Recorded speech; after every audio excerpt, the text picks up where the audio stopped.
Alright, here goes. I need to write this down because I forget things sometimes, and I think what I heard today was important. Not to me, time for me or almost anyone else alive on Earth today to make a difference has passed, but someone, somewhere, might be able to make something of this, or at least find it helpful, or something. Once I'm done, I'm going to seal it in a pipe, coat it in wax, and chuck it into the ravine. Maybe someday someone will read this and try to put things together, if they're allowed to.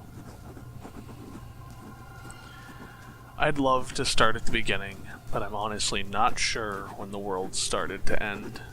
It could have been years and years before the final chapter, or it could have been all at once. Everything was so grim, what with warmer air, cooler seas, too little gas, and too many people. Things could have been unraveling for ages before it all bubbled up to the public eye. What I and others remember most was when the Disney magic sank. It was then, I think, that most people started to assume that things might be worse than they seemed. The Disney Magic was a big cruise ship, one of those liner jobs that tools around islands and such. One day, the news was all screaming about how it just suddenly went down when it was trying to put into port. The weird thing about it was how there was no video of it for a long time. Some still pictures of it floating fine, but none of it actually going down. Then, somehow, a tape showed up and the news started playing it. I have to imagine they didn't review it first. The ship was puffing along, strong and fast, little boats bobbing around it, looking like every vacation lover's dream, when it suddenly stopped. And I mean stopped, just a dead halt like it had slammed into a mountain. You could see people go lurching forward all across the deck, a bunch of junk falling off the sides, a real mess. It's all still for a few seconds, and suddenly there's this foaming behind the ship. Most people assumed it was the engine trying to fire up again. And then the arm came up. I'm not sure if it actually was an arm, but it was some kind of limb, and it must have been 100 feet long at least. It reached up along the side of the boat and just ripped it open. I mean, unzipped it like a coat. You could see all the people inside screaming, running. It was awful. Then, then you saw something lurch up, a big, spiny, shadowy shape shoving against that gap, pushing inside. Then there was an explosion on its back.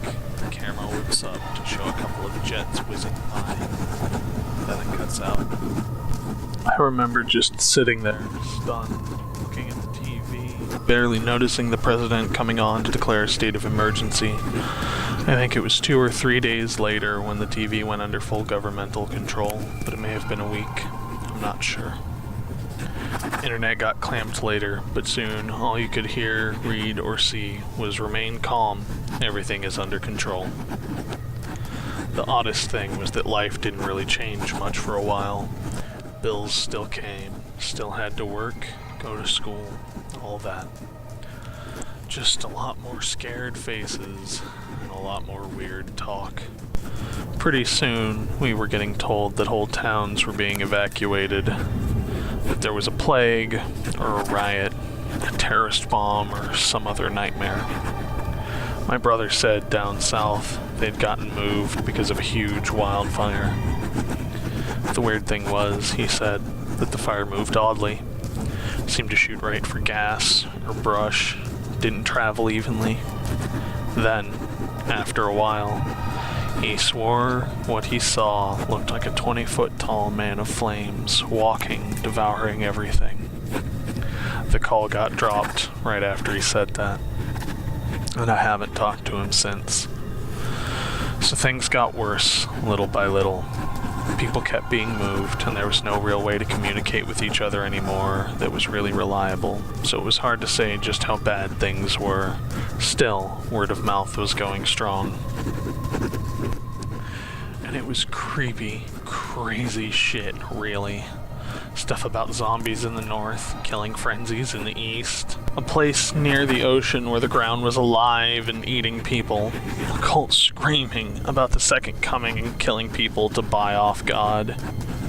I started pulling more and more away from everyone just to get some ignorant peace of mind. Looking back, that probably saved my life. Finally, one day I woke up and there was blood on my window. It was on the outside, and I could hear some insane shit going down beyond the glass. Screaming, clanking, gunshots, smell like molten plastic. And I hid. I'm not ashamed to admit it. I left my fellow man to rot and hid inside for almost a full week, long after the noise had stopped. After the 5th day, the electricity and gas gave out, along with the running water.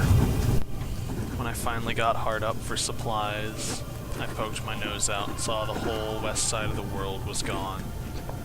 Now I don't know for sure if it was actually gone, but there's a cliff that starts 30 feet to the west of my house, and I cannot see the bottom of it. I also cannot see the other side of this ravine, so for all intents and purposes, that part of the world is gone for me. The suburb I was in looked like a war zone. Blood and broken stuff everywhere. Houses carved up.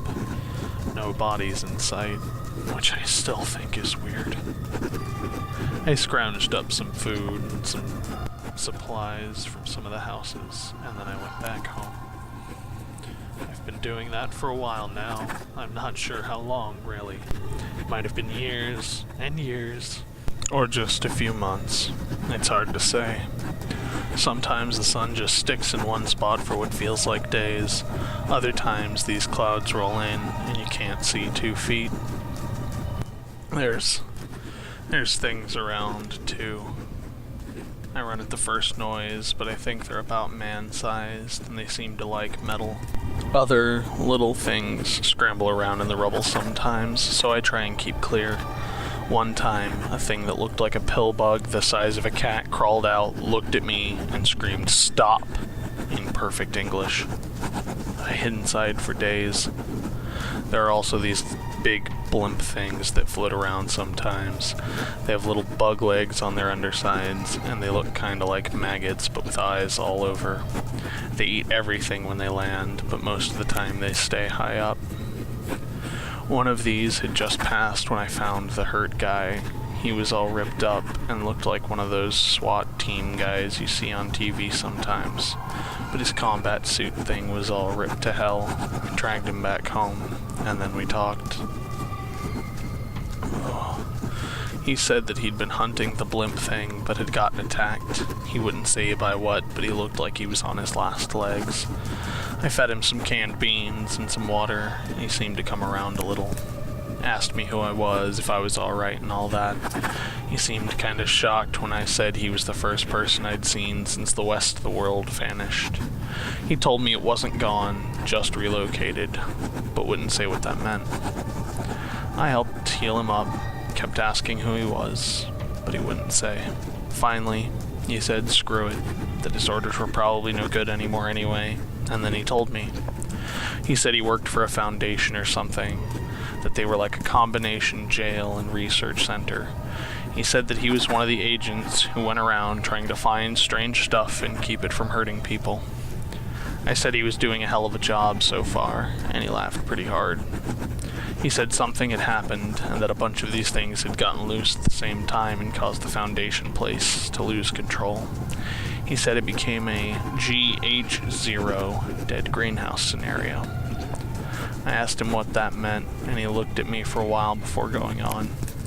He said that's what they call a situation where everybody on Earth dies, but the Earth itself is still okay and can still support life. I asked, what did that matter if everybody's dead? And he smiled strangely. I asked him if anyone else on Earth was still alive, and he said yes, but carefully spread out and contained.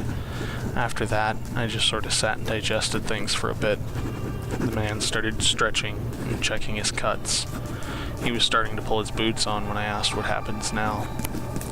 He said that they have to reboot things, said that they have the technology to recreate almost anything, and that making people is surprisingly pretty easy.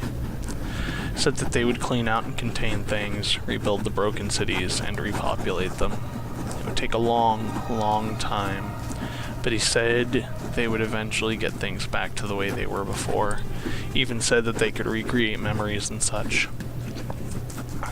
I just sat, kinda stunned, and watched him as he just kept going along, getting dressed like this was all no big deal. I told him he was nuts, that there was no way people could just forget, that this could all be just swept away. He stopped, he looked at me, smiled, and then said, "Why not? It's been done before." I don't know if that man was crazy or not, but I think he was sane. As he was leaving, he said something about putting my house underwater. Please, don't let them brush me away. Don't let them hide us. Try and find more. I know there's gotta be more people who tried to leave something behind. Don't let the world die in vain. Remember us. Remember me.